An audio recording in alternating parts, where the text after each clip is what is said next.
Afridi great bowling.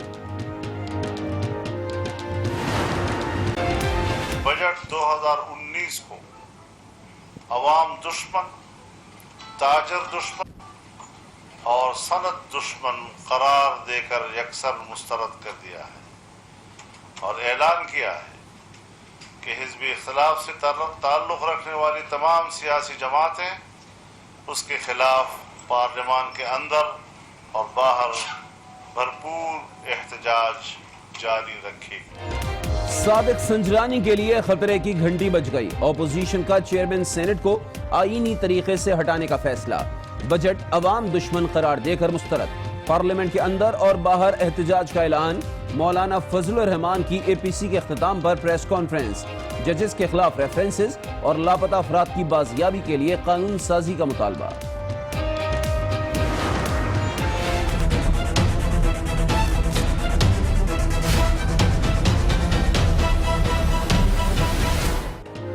Opposition एक छत तले जमा होने के बावजूद एक पेज पर ना आ सकी।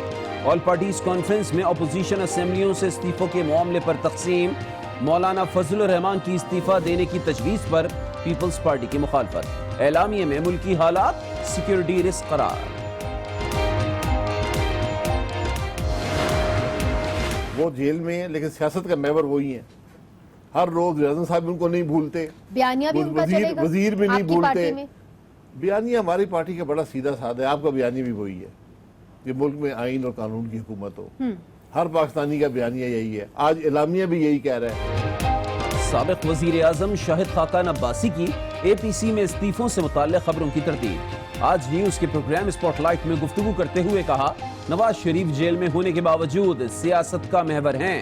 एनआरओ की बात की जाती है मगर ये नहीं बताया जाता कि किसने एनआरओ मांगा।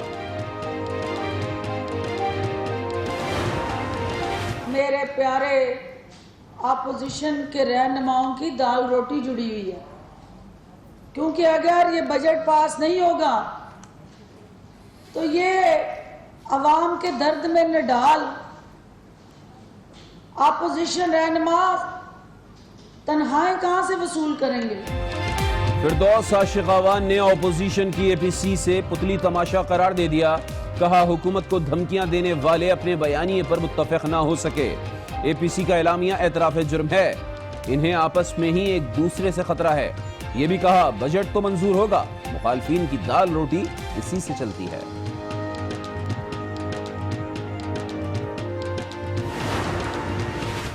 सर, नया चेयरमैन सेनेट किसको लाएंगे? मैं खुद आऊंगा मेरा। साबिक सदर आसिफ अली जरदारी ने चेयरमैन सेनेट बनने की ख्वाहिश का इजहार कर दिया। सहाफियों से गुफ्तगू में कहा, एपीसी ने चेयरमैन सेनेट को हटाने का फैसला कर लिया तो बिस्मिल्लाह, मैं खुद चेयरमैन सेनेट बनूंगा।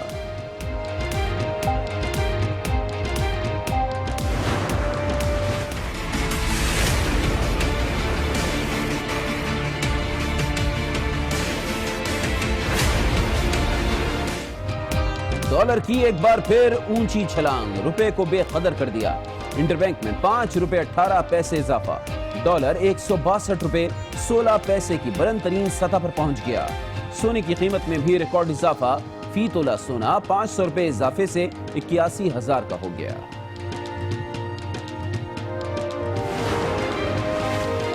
महंगाई में पिसे अवाम पर एक और बम गिराने की तैयारी। इक्तिसादी राबता कमेटी ने गैस की कीमतों में इजाफे की मंजूरी दे दी। कैटेगरी वाइज इजाफे का हतमी फैसला आज के इजलास में होगा।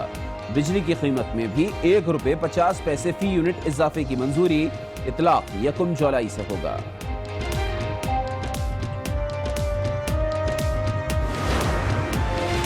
अफगान सदर अशरफ गनी पाकिस्तान के 2 रोजा दौरे पर आज इस्लामाबाद पहुंचेंगे।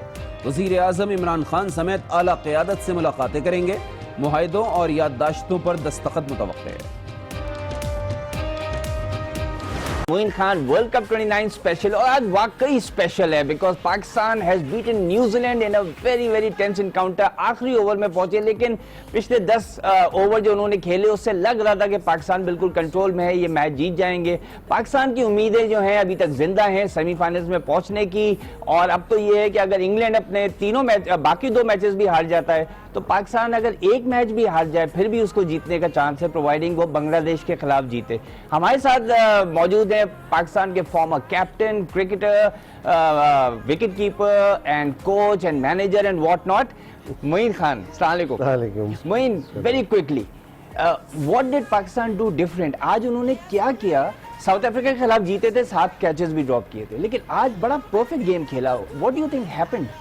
आई थिंक जो सबसे इम्पोर्टेंट चीज़ थी कि इनिशियल ब्रेक थ्रू मिला आपको। गप्टिल जैसे इनफॉर्म बैट्समैन ने, जिसने आई मीन के पाकिस्तान के खिलाफ बहुत ज़्यादा स्कोर्स किए हुए प्रीवियसली भी, आई थिंक कि वो आउट करना, जो इनसाइड एज हुए, आउट हुए, उसके बाद जो सरफराज ने मोमेंटम क्रिएट किया, वो आउटस्टैंडिंग फर्स्ट स्लिप कैच करके वहीं से मोमेंटम ऐसा बना कि हर बंदे की बॉडी लैंग्वेज से नज़र आ रहा था कि आज पाकिस्तान ने मैच जीतना है and they mean some business तो यही वजह थी जिसकी वजह से at the end, till the end मैं कहूँगा कि हर लड़का जिसको मौका मिला है उसने परफॉर्म किया है। शाहीन शाह अफरीदी को देख लें, आउटस्टैंडिंग। हम कल बैठे प्रोग्राम में बात कर रहे थे कि हसनैन को होना चाहिए। I think the way he bowled, he took that opportunity in a very positive with positive thought कि ये उनके लिए बड़ा इंपॉर्टेंट मैच होगा। इस मैच की परफॉर्मेंस बहुत ही इंपॉर्टेंस उनके इम्पैक्ट क्रिएट कर सकती है उनके करियर के अंदर। तो आई थिंक वो बहुत अच्छी उन्होंने बॉलिंग की। एंड देन अगेन मैं कहूँगा शादाब ने भी अच्छी बॉलिंग की है। हमारे फील्डर ने रिस्पॉन्स बहुत अच्छा किया। हारिस सोहेल ने आउटस्टैंडिंग कैच, इतना इजी कैच पकड़ा, हालांकि वो इतना मुश्किल कैच था, इतना तेज कैच था, but the way he took it, he is a specialist fielder and very cool काम, बहुत ही इत्मीनान से पकड़ा एंड कोई परेशानी नजर नहीं है उस कैच में। एंड फिर अगेन मैं कहूँगा फ़खर ज़रूर आउट हुआ।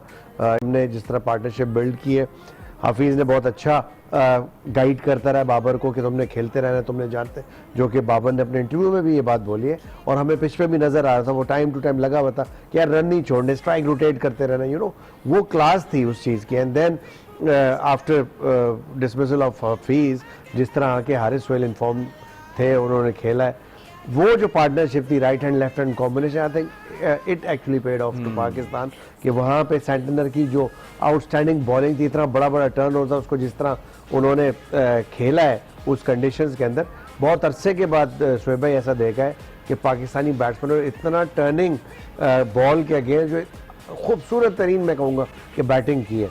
और लोग उनको एज ए सेल्फिश प्लेयर के नाम से भी इस टूर्नामेंट में कह रहे थे कि वो अपने लिए खेलते हैं। मैं हमेशा उनको बैक यही करता हूँ, वो कभी अपने लिए नहीं खेलता। He is a most stylish sensible player who plays for the team. ये बताइए कि हफीज ने तो उनको गाइड किया, but real partnership between Haris Sohail की जो आई, उसने कितना रोल प्ले किया होगा बाबर को जरा कॉन्फिडेंस देने? एक तो लेफ्ट और राइट कॉम्बिनेशन हो गया, सेंटनर की इफेक्टिवनेस खत्म हो गई बिकॉज एक लेफ्टी भी आ गया।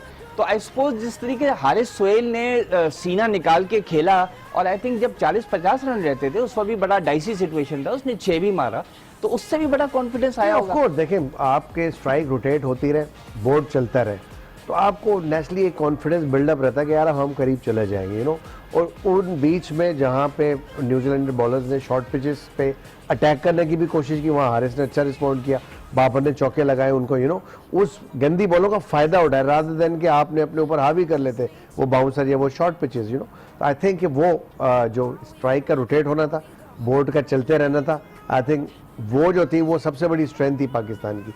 अगर इन्हीं सिचुएशन में अगर आप अपने ऊपर प्रेशर हावी कर लेते और रनर बॉल भी नहीं जाते, लाइक आप डॉट बॉल ज्यादा खेलना शुरू कर देते, स्ट्राइक रेट आपका बैट्समैनों का अच्छा नहीं होता। और एंड में 4 गेंदें रह गई थी, तो जरा सा भी अगर हमने लैग किया होता, बिल्कुल मैं यही 7-8 रन अभी और होते तो आपके बैट्समैन, आपके जो लेटर ऑन बैट्समैन, वो पैनिक कर जाना था उन्होंने। बहुत ज्यादा प्रेशर होता है 7-8 रन एंड ओवर, आपको तो पता होगा सेमीफाइनल में आप लोगों इसी तरह की चेस थी, बहुत मुश्किल होता है। एंड आई थिंक 1992 के सेमीफाइनल की बात, बिल्कुल। And secondly the crowd, they behave like मजा आ गया देख एक दफा। फिर जो 90% पाकिस्तानी सपोर्ट, वही मैं बोला जो सपोर्ट एकदम क्रिएट हुई है ना, देखें आपने थोड़ा सा परफॉर्म किया एंड वो एक ऐसा इंसिडेंट हुआ कि आपकी सपोर्ट खुद ब खुद क्रिएट होना शुरू हो गई। And the way Pakistan team also respond through their performances, I think it's splendid, it's a great combination of everything जो नजर आए, not only the team work in the ground but of the ground the crowd were also very very. अच्छा, let's go to the beginning. जब toss जीता Williamson ने और उसको बिल्कुल एक सेकंड नहीं लगा कहने के लिए कि हम बैट करेंगे, और जब सरफराज से पूछा तो सरफराज ने भी कहा हमारी भी अगर ख्वाहिश होती है हम बैट करते, लेकिन हम बॉलिंग में भी खुश हैं। तो उस वक्त क्या सोच के विलियमसन ने बैटिंग की होगी? जिस तरह से बॉल शुरू में मूव होना शुरू हुई, क्या उन लोगों ने रीड नहीं किया था? अगर पाकिस्तान को वो डाल देते पहले तो बोल्ट और हेनरी और फर्गसन वो तो काफी इफेक्टिव रहते। डू यू थिंक एक मिस्टेक हो गई उससे? मिस्टेक तो मैं नहीं कहूँगा, देखें वो भी प्रोफेशनल है, हम भी प्रोफेशनल है, उन्होंने बैटिंग ऑप्ट की, उनका प्लान होगा, उनकी स्ट्रैटेजी होगी, you know, and Sarfaraz was evenly happy in both ways, like कि बैटिंग करें या बॉलिंग करें, it means he was clear in his mind कि यार मेरे लिए मैच जीतना ज्यादा इंपॉर्टेंट है, यू नो, रात को भी आपने कहा था कि ये ना सोचें टॉस जीते या हारे। बिल्कुल, बहुत अच्छी सोच थी, आई थिंक तो यही होनी चाहिए कप्तान की सोच, और टीम के अंदर भी यही चीज फिर रिफ्लेक्ट करती है कि उनको बॉदर नहीं करते, यार बैटिंग करनी है ठीक है, बैटिंग करके हमने रन करना है, चेस करना है तो हमने करना है चेस, नो कोई मसला नहीं है, you know. So as long as you are good professional then these things doesn't matter for you कि पहले बैटिंग कर रहे हैं या पहले बॉलिंग कर रहे हैं। आई थिंक कि विलियमसन का एक अच्छा डिसीजन था बट वो पेड ऑफ नहीं हो सका। उनकी बैटिंग लाइनअप बहुत अच्छी थी, सब फॉर्म में भी थे, रन भी कर रहे थे, लेकिन आपके बॉलर्स ने, आपके फील्डर्स ने जिस तरह उन बॉलर्स को रिस्पॉन्ड किया है, कैचेस पकड़े हैं, लाइक आई थिंक वो आउटस्टैंडिंग था।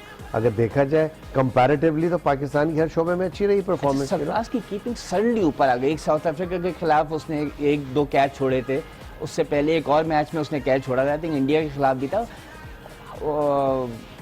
आपने नहीं बात तो नहीं की उससे? नहीं, बात सरफराज से व्हाट्सएप पे ये है कि नेस्ली मेरी ख्वाहिश होती है कि वो फ़ोन करे ना करे, मेरी कोशिश होती है कि whatever, I mean I really like him because the way he played, मैं समझता हूँ एक बहुत बड़ा एसेट है हमारे मुल्क के लिए, यू नो।